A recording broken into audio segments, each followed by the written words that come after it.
Madam Toastmaster, fellow Toastmasters, no guests today. A speaker wants to share information with the audience. To do that, he's got to find out about the audience, or she's got to find out about the audience, and tailor the presentation to the specific needs of the group. I'm going to start with giving out a little bit of information. On one side, we have a little outline of the speech. On the other side, there's some helpful hints from an article in the Harvard Business Review about things you don't do when you're giving a speech. And this comes from TED. Are you familiar with TED? Right, they do all those presentations. Yes. How does a speaker go about finding out about the audience? It's very similar to what marketers do with market research. We might call this audience research.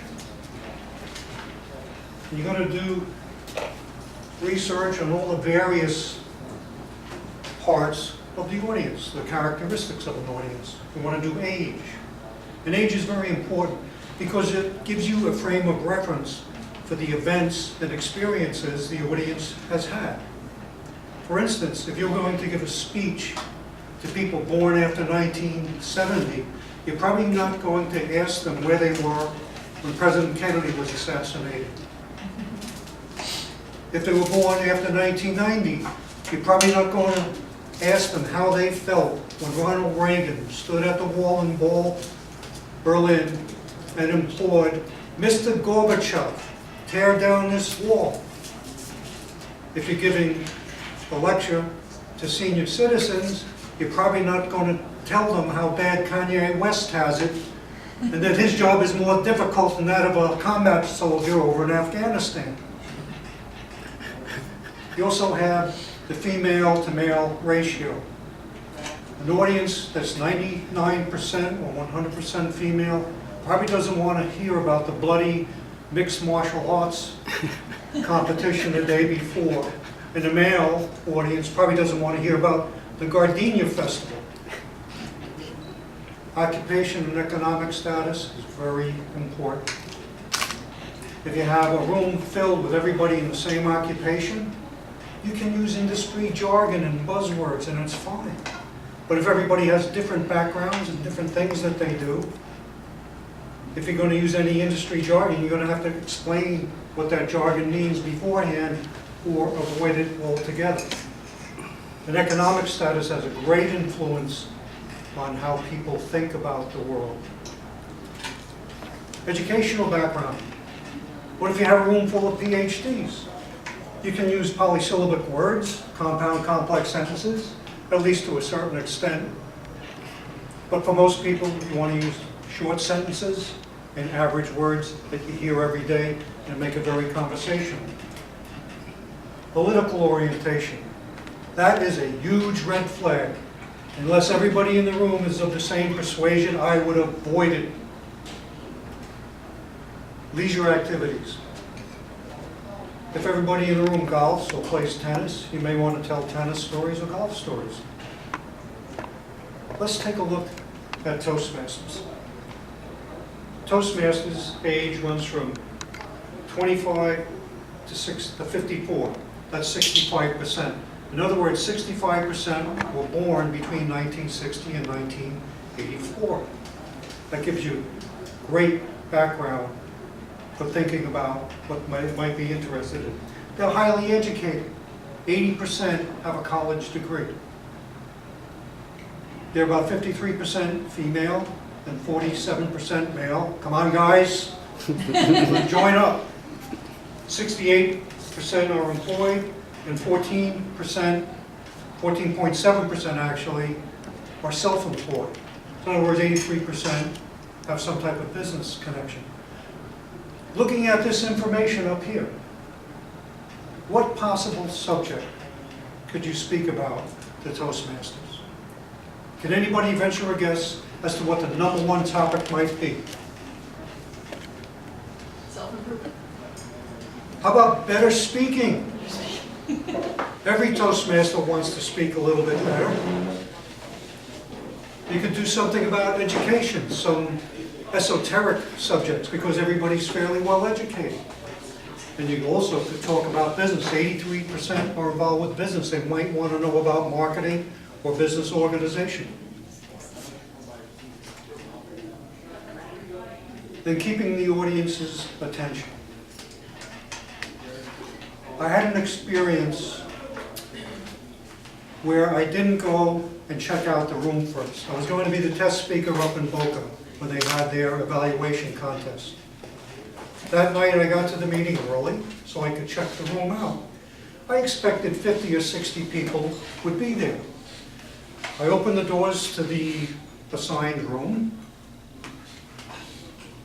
This room's about the size of a basketball court. I see there's 20 seats across, then there's a place for the judges and the contest master, and behind them there's all seats. And then there's another 20 seats across, and it goes back about 20 seats, and then there's a space, and then there's another 40 seats across, and about 20 deep. And I sat there watching about 300 or 400 people come walking in. And I'm thinking, what did I get into? I'm going to have to use a microphone. I didn't know that. Unfortunately, the microphone was not working. So I was going to have to project my voice. You don't have to do that in this room. Had I gone there before, I would have known that. And everything worked out very well. It was a lot of fun. Room acoustics, and that would apply there. You also have the seating. We have a seating situation here that we're going to be changing our seating to make it more comfortable for the people here. Some people have a circle. Some people have a U shape. It's good to know these things before you get up and speak, because with the different things, if you have the U shape or the circle, you can get right in there. If you're going to be on a stage in an auditorium, you can't. You got to speak directly across. Lighting. Unless you're in a professional environment with a spotlight or somebody that can change the lights in different colors and different shades, there's probably not much you can do about that. But it's good to know in case you're going to be using some type of a visual rather than a PowerPoint. Temperature control. If nobody's paying attention, I'm going to turn this way down and you'll get very cold. But that's important. Another thing is outside noise. What if a speaker gets up here to speak and all of a sudden music is blasting over the speakers? It happened here a couple of weeks ago. You got to be prepared for circumstances like that. Other distractions. Well, the internet could go down in the middle of your presentation. These are things you may or may not have control over. And there's other things to think about, the time of day. We have Toastmaster groups that actually meet at 7 a.m. And I thought speaking before noon was illegal. But think of the mindset of the audience. Early in the morning, they're going to be fresh. If it's 8 o'clock at night, their mind is going to be kind of frazzled from a busy day. Concurrent activities. At Christmas time, we were tossed out of this room, so to speak, so that the Brown Shafts organization could have their Christmas dinner in here. And we had our little meeting out there, and that was fine. And then another group came in there, but we stumbled through and we got everything done. And breaks for long presentations. Anybody tired now? We can take a break? No, we'll just continue. And how do you keep the audience's attention? Well, don't be a cardboard cutout like these two guys. I had 2 weeks of training at Johnson & Johnson. 10 hours a day for 2 straight weeks, and at night you're out with the executives trying to impress them. It was grueling. Then that Thursday they tell us tomorrow morning, Friday at 8 a.m., you're going to have 2 speakers, Dick Gray, the National Sales Manager, and Ed Beeman III, Vice President of Johnson & Johnson. I'm thinking the National Sales Manager is probably going to be great, and Ed Beeman's probably going to bore us to death. He sits in a corporate office somewhere. 8 o'clock the next morning, Ed Beeman steps on the podium. Hello, it's nice to see you all. My name is Dick Gray. I'm the National Sales Manager. And then he walked over to the lectern and he had his speech written out, and when he got to an important part, he emphasized it like this, or like that. If it was very important, he went like that. This is what the audience looked like. But not everybody. The woman next to me was snoring so loud she woke me up. But what do? You'd be a little bit different. You'd be the elephant with the zebra stripes floating in the room. Ed Veman comes in, the one we expected was going to bore us to death. He walks in, he jumps up on the podium. He looks around, he sees a table in the back. He pulls the table up, takes off his jacket, very expensive suit, drops it on the table, sits down and says, "Hey guys, I'm glad you're all here today. It's really good to see you. I'm going to talk to you about the history of Johnson & Johnson, what we're doing now and where we're going, and you are all a part of it." And he was enthusiastic, and everybody paid attention to him. Nobody slept. You also have to know what an audience already knows. There's various ways to do this. You may want to contact somebody in the club and ask them about it. You may want to contact the event director, get involved with some of the publications that they read for that particular group. You also may want to go on the internet and see what other people are saying about these groups. But be careful when you go on the internet. As Abraham Lincoln said, the problem with the internet is that you don't always get accurate information. Now, we all know Abraham Lincoln wasn't around when the internet was around, but everything on the internet is suspect. So when you use the internet, be careful. You have some common speech objectives for the audience.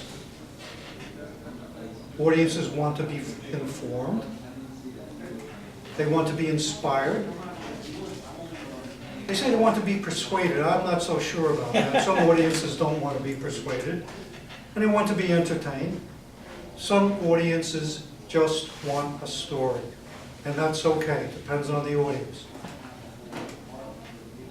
But do your advanced research. This will make you knowledgeable and confident when you get there.